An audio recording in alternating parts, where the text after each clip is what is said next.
राधे राधे दोस्तों, स्वागत है आपका हमारी नई कहानी में। यह कहानी है एक छोटे से गांव की, जहां की हर गली, हर कोना अपने भीतर एक अनकहा रहस्य समेटे हुए था। उस गांव का नाम था चंद्रपुर, और वहां की सबसे बड़ी खासियत थी वहां का पुराना हवेली सा महल। ये महल देखने में जितना शानदार था, उतना ही डरावना। लोग कहते थे कि इस महल में एक दुल्हन की आत्मा रहती है, जिसे खूनी दुल्हन कहा जाता है। गांव में हर किसी ने इस दुल्हन की कहानियां सुन रखी थीं। कुछ लोग कहते थे कि उसकी शादी वाले दिन ही उसकी बेरहमी से हत्या कर दी गई थी, और तब से वह अपनी अधूरी शादी का बदला लेने के लिए महल में भटक रही है। वहीं कुछ लोग कहते थे कि वह अपने धोखेबाज दूल्हे की तलाश में हर रात महल से बाहर निकलती है।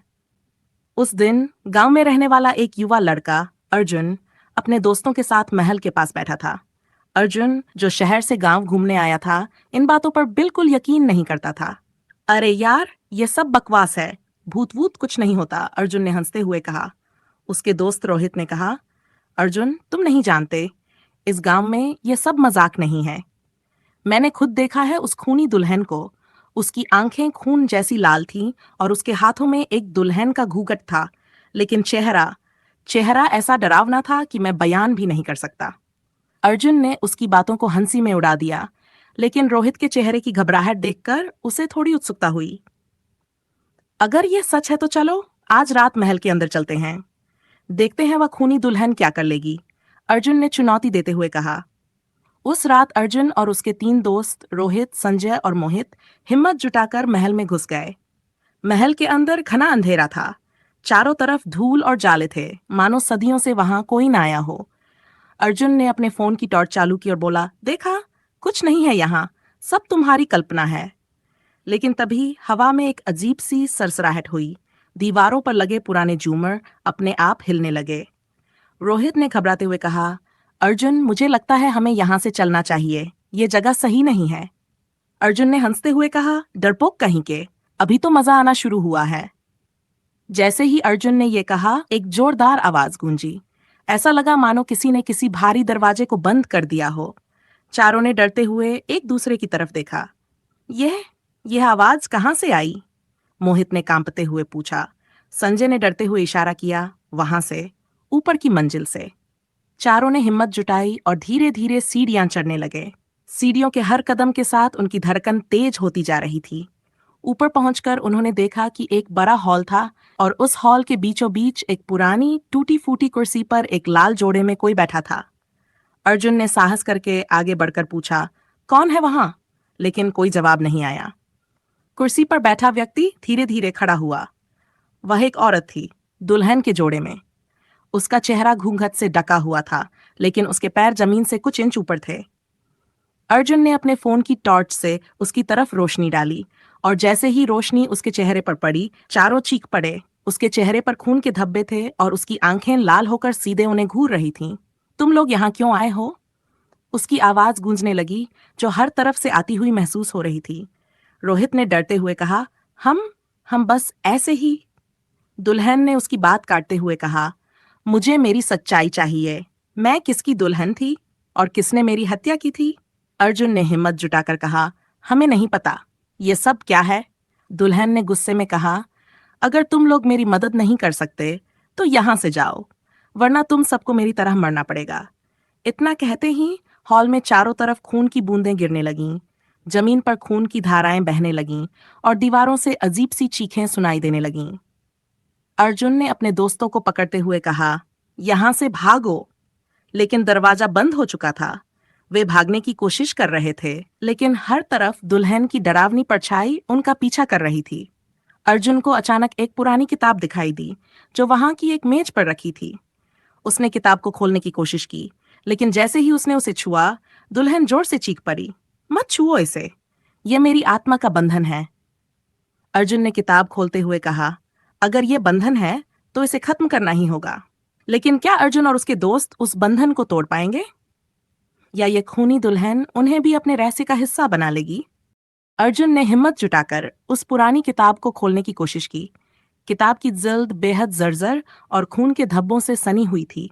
जैसे ही उसने पहला पन्ना पलटा, हवा अचानक भारी हो गई। किताब के पन्नों से धुएं का गुबार निकला और पूरे हॉल में फैल गया। तुमने ये क्या किया? दुल्हन की आवाज गुस्से में गूंज उठी। उसकी परछाई अब चारों ओर तेजी से घूमने लगी, मानो वह अर्जुन को रोकने की कोशिश कर रही हो। अर्जुन ने अपने दोस्तों की तरफ देखा, जो दीवार के पास सहमे हुए खड़े थे। मुझे यकीन है कि इस किताब में इसका जवाब है। हमें इसे पढ़ना होगा, अर्जुन ने घबराते हुए कहा। जैसे जैसे अर्जुन किताब पढ़ने लगा, उसे पता चला कि ये किताब उस महल की एक पुरानी डायरी थी। इसमें उस दुल्हन की कहानी लिखी हुई थी। वह लड़की, जिसका नाम अनामिका था, एक साधारण परिवार से थी और महल के राजा के बेटे से प्यार करती थी। उनकी शादी तय हुई, लेकिन शादी के दिन अनामिका को धोखा दिया गया। उसे शादी के मंडप में जहर देकर मार दिया गया और राजा के बेटे ने किसी और से शादी कर ली।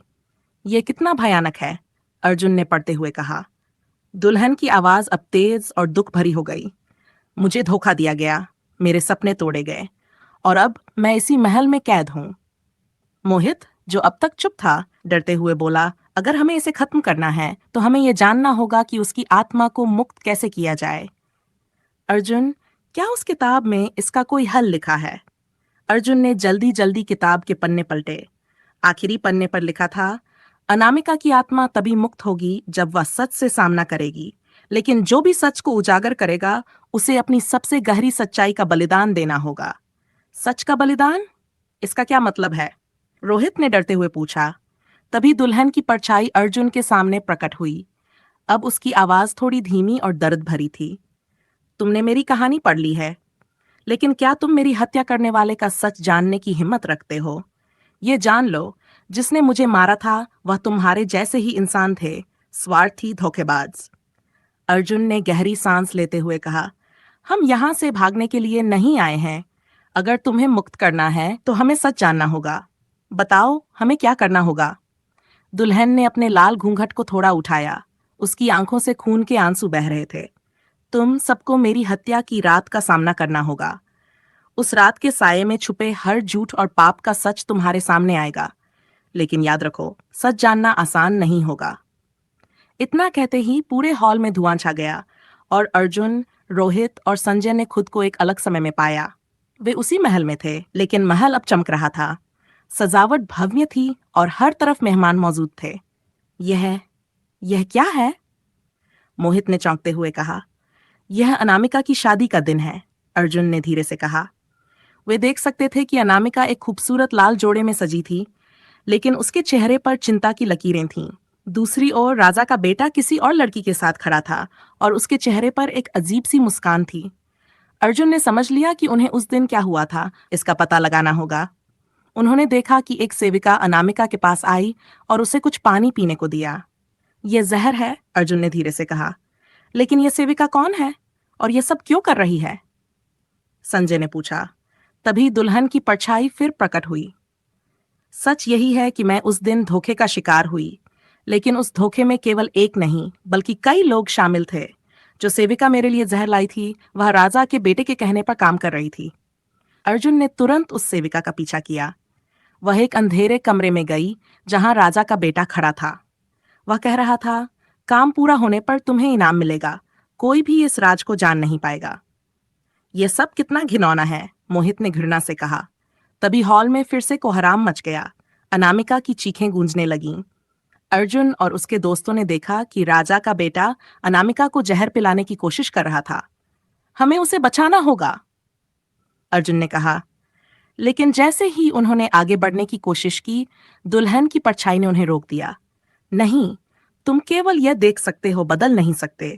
जो हो चुका है उसे बदलने का अधिकार किसी को नहीं। क्या अर्जुन और उसके दोस्त उस सच को पूरी तरह उजागर कर पाएंगे? और दुल्हन की आत्मा को मुक्त करने के लिए उन्हें कौन सा बलिदान देना होगा? अर्जुन और उसके दोस्तों के चारों तरफ चीखों और विलाप का माहौल था। हर तरफ दर्द और धोखे की गूंज थी। दुल्हन की परछाई ने अपनी काली आंखों से अर्जुन को घूरते हुए कहा, तुमने मेरी कहानी का पहला हिस्सा जान लिया है, लेकिन सच्चाई इससे कहीं ज्यादा गहरी और भयावह है। तुम्हें हर परत को उघाड़ना होगा। तभी महल के अंदर का दृश्य अचानक बदल गया। अर्जुन और उसके दोस्त अब एक अंधेरे तहखाने में थे। वहां चारों ओर जली हुई मशालें थीं और दीवारों पर खून से अजीब से निशान बने हुए थे। मोहित कांपते हुए बोला, यह जगह क्या है? ऐसा लग रहा है जैसे यहाँ कोई डरावनी रस्में होती हों। दुल्हन की आवाज गूंज उठी। यही वह जगह है जहां मेरी आत्मा को कैद किया गया था।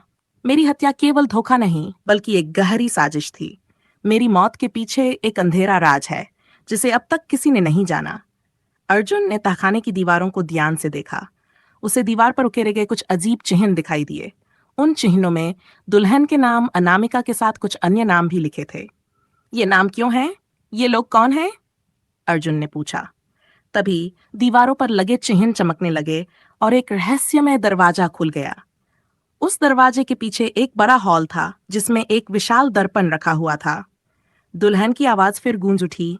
यह दर्पण सच का गवाह है। यह वह सब दिखाएगा जो अब तक छुपा हुआ था।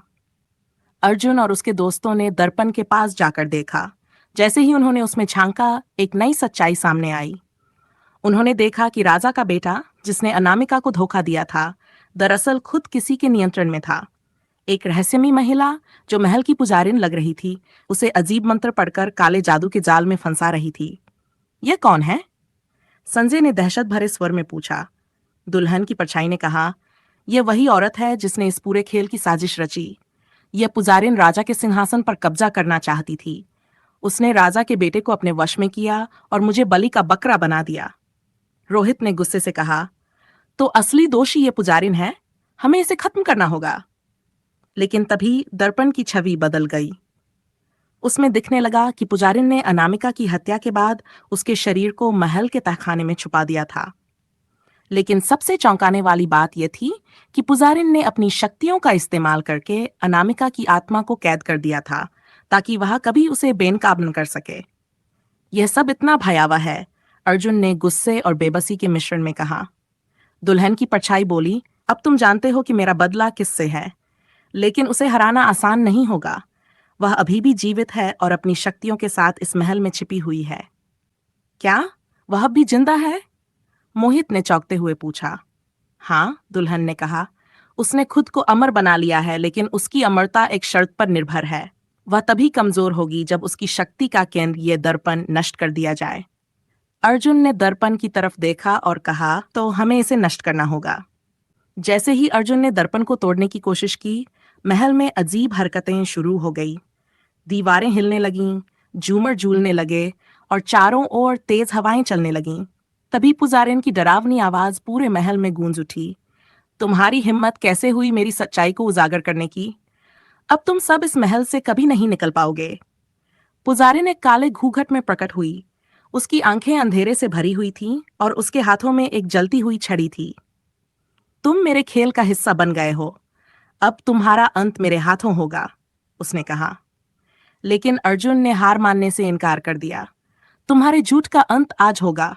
हम दर्पण को नष्ट करके तुम्हारी शक्तियों को खत्म कर देंगे, उसने जोर से कहा। तभी पुजारिन ने एक मंत्र पढ़ा और अर्जुन के दोस्तों को एक एक करके हवा में उठा दिया। वे चीखने लगे, लेकिन अर्जुन ने अपनी पूरी ताकत से दर्पण पर वार कर दिया। दर्पण में दरारें पड़ने लगीं और पुजारिन की चीखें और तेज हो गई। लेकिन तभी कुछ अजीब हुआ। दर्पण से एक अदृश्य शक्ति अर्जुन की ओर बढ़ी और उसे पकड़ लिया। दर्पण के भीतर से एक आवाज आई, अगर तुमने इसे पूरी तरह तोड़ा तो तुम भी इस शाप का हिस्सा बन जाओगे। क्या तुम इसके लिए तैयार हो? क्या अर्जुन सच को उजागर करने के लिए अपनी जान का बलिदान देगा?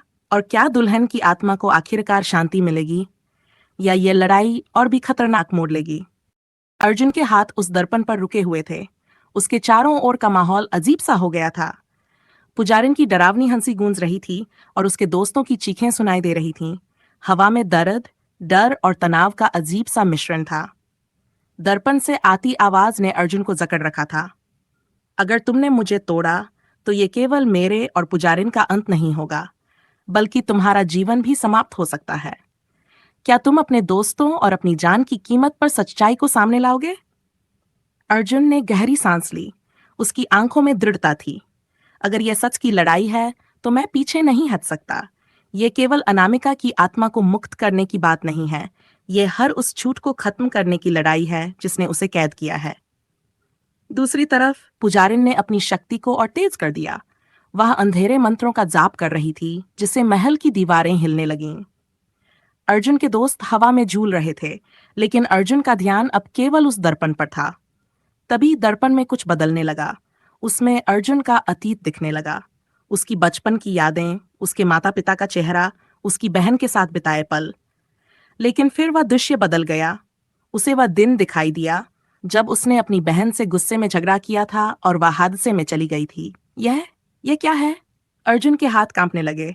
दर्पण की आवाज और गूंज उठी, सच की कीमत केवल साहस नहीं, बल्कि अपने गहरे घावों का सामना करना भी है। तुमने अपनी बहन को खोया और आज तक खुद को माफ नहीं कर पाए। क्या तुम अपने इस दर्द के साथ जीने की हिम्मत रखते हो? अर्जुन के घुटने कांपने लगे, उसकी आंखों से आंसू बहने लगे। हाँ, मैं अपनी गलती मानता हूँ।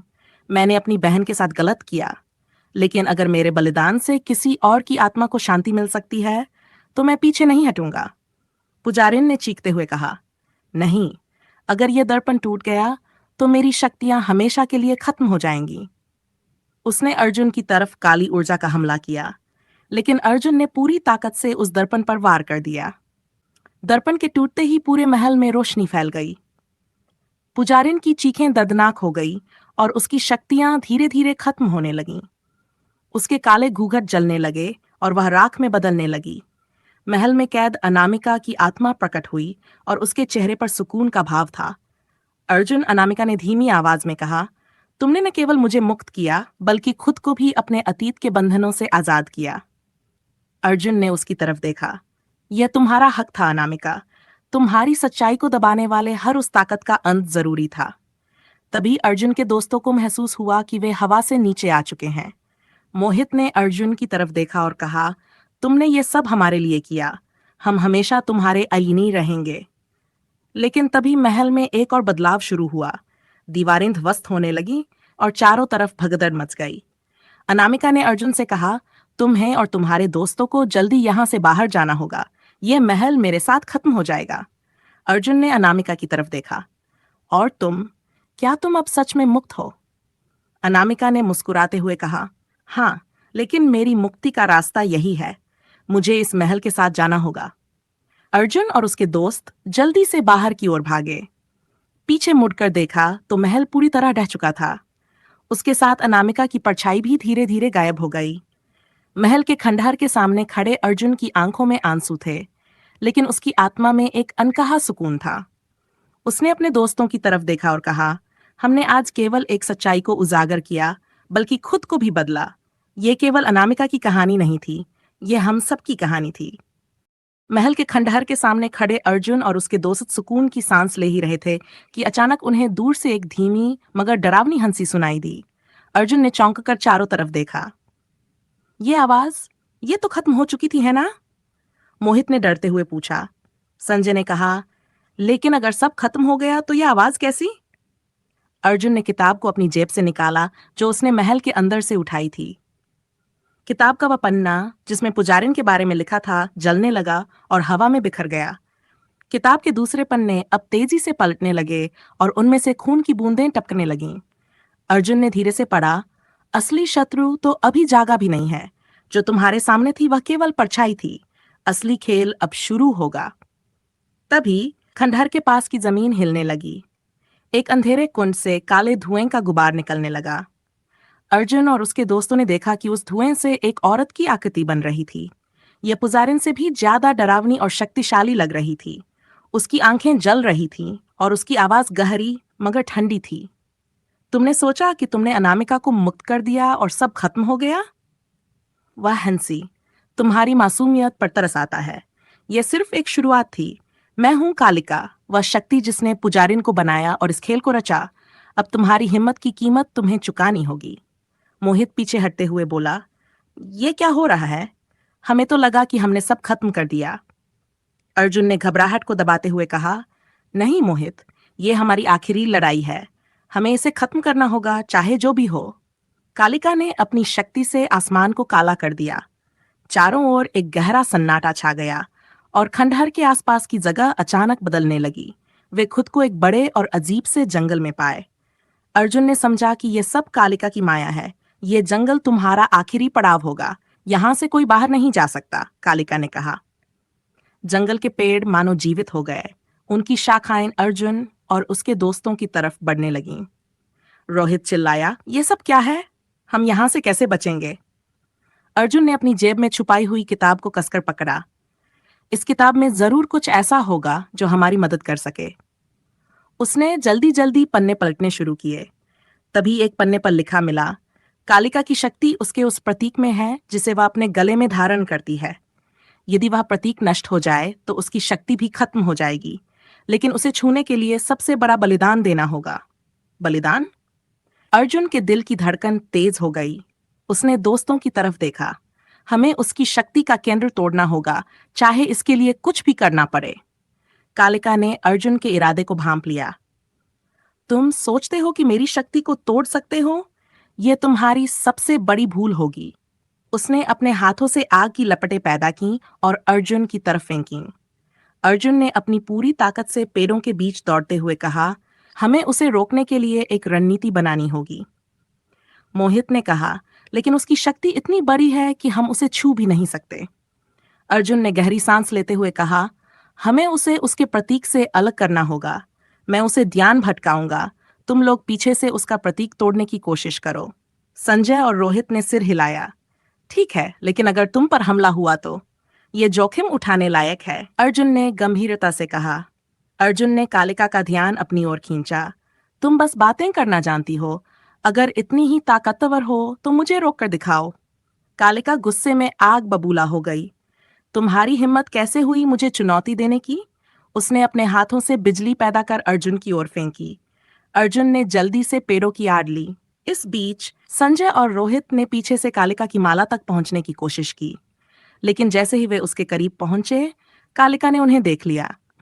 उसने हवा में एक झटके से उन्हें पीछे फेंक दिया।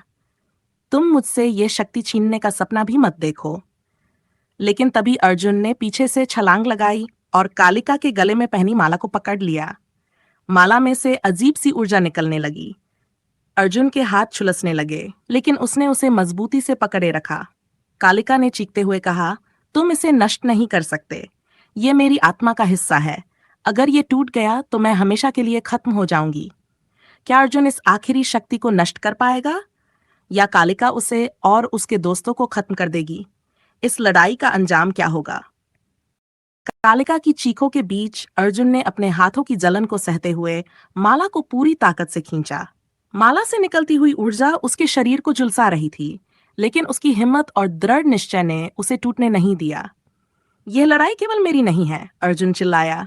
ये उन सभी के लिए है जो अन्याय और अंधेरे के खिलाफ खड़े हैं। मोहित, संजय और रोहित ने अर्जुन को सहारा देने के लिए अपनी तरफ से कालिका का ध्यान भटकाने की कोशिश की। वे चारों ओर से उस पर पत्थर और जलती हुई लकड़ियां फेंकने लगे। कालिका गुस्से में आ गई। तुम सब मुझे हरा नहीं सकते। मैं कालिका हूं, अंधकार की देवी। लेकिन जैसे ही अर्जुन ने आखिरी झटका दिया, माला टूटकर जमीन पर गिर पड़ी। माला के टूटते ही पूरे जंगल में अजीब सी गूंज होने लगी। कालिका का शरीर हिलने लगा और उसकी शक्तियां धीरे धीरे गायब होने लगीं। नहीं, ये नहीं हो सकता। यह मेरी हजारों सालों की ताकत थी। उसकी आवाज धीमी होते होते खत्म हो गई और वह धुएं में बदलकर गायब हो गई। जंगल में रोशनी फैल गई। अंधकार के बादल छंटने लगे और फिर से सामान्य हो गए। अर्जुन और उसके दोस्तों ने राहत की सांस ली। यह खत्म हो गया, अर्जुन ने थकते हुए कहा। हमने उसे हमेशा के लिए हरा दिया। लेकिन तभी एक शांत और सुकून भरी आवाज आई। वह अनामिका की आत्मा थी, जो अब शांत और प्रसन्न दिख रही थी। अर्जुन, तुम्हारे साहस ने न केवल मुझे बल्कि उन सभी आत्माओं को भी मुक्त कर दिया है जो कालिका की कैद में थीं।